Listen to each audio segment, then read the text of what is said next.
सुंदर प्रसंग आप लोगों के बीच में सुनने को मिला। बड़ी अच्छी बात। माशूर का गीत को संकेत देना। हर गीत के पीछे राज होला। दोनों मेहरारू अपने मर्दे से कहत रहे का कहने मास्टर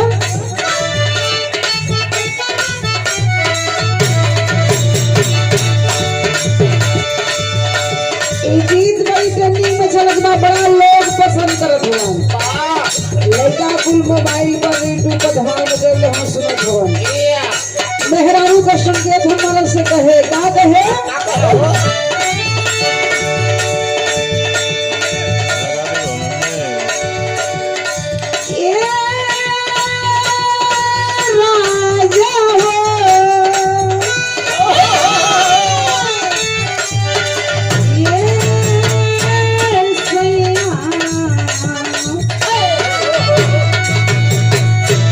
हमारे बात सुनी रउआ में बड़ा परिवर्तन हो गई बा। का परिवर्तन भइल हो? पहले से कुछ हमरा के मानल कम कर देले बानी। उ बतावत या का परिवर्तन भइल बा?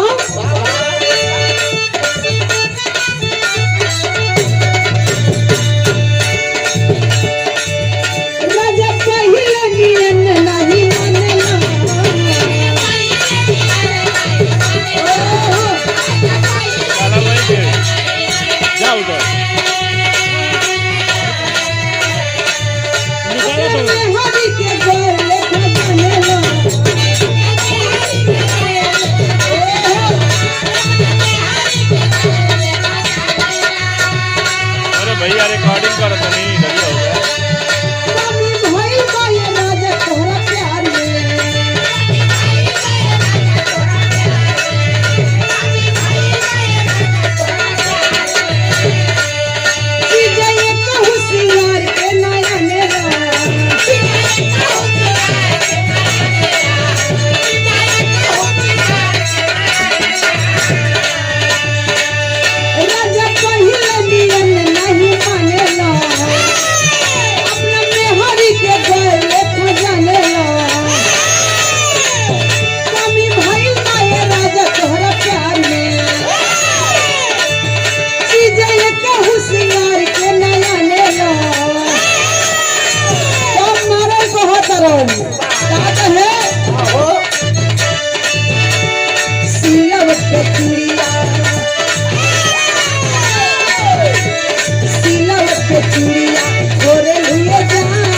के चूड़िया हो रही है अपना राजा जी के दिलवा चाहे